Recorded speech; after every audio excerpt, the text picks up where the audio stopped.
Había una vez un grupo de animalitos muy curiosos que vivían en un bosque colorido y alegre.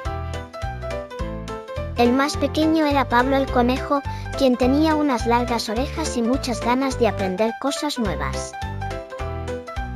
Un día, la señora Búho reunió a todos los pequeños animales y les dijo: «Hoy les enseñaré a contar hasta 20». Los ojitos de Pablo brillaron de emoción y junto a él se sentaron Lila la ardilla, Tina la tortuga y Coco el ratón. La señora Búho empezó a recoger semillas caídas del gran roble. «Vamos a contar juntos. ¿Quién se anima a empezar?», preguntó. Pablo, con su voz alegre, dijo: «Yo quiero». Tomó una semilla y dijo: 1. Lila siguió buscando y encontró 2 bellotas.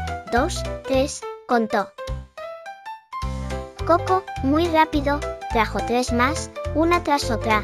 4, 5, 6. Tina, aunque lenta, trajo otra semilla y la puso en la fila. 7. Así, entre risas y carreras, todos los animalitos del bosque empezaron a aportar semillas. Cada vez que llegaban a un número nuevo, lo repetían todos juntos en voz alta. Pronto tenían 10 semillas. «¿Ahora quién llega al 20?», preguntó la señora Búho. Los pequeños se miraron sorprendidos. ¿Hasta 20? Eso era mucho.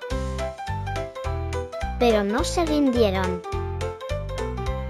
Las aves ayudaron desde los árboles, lanzando ramitas, cada una con un número.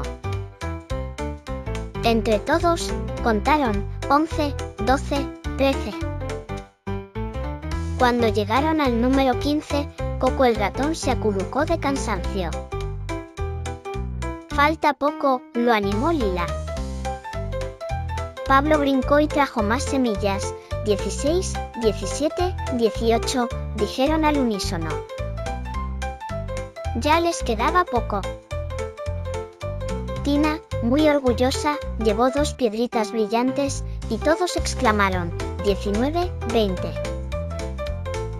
La señora Búho sonrió con sus grandes ojos. «Felicidades. Ahora ya saben contar hasta 20». Los animalitos aplaudieron felices, y Pablo saltó de alegría. Contar juntos es más divertido. Y así, entre juegos y números, aprendieron que todo es más fácil cuando se hace en equipo.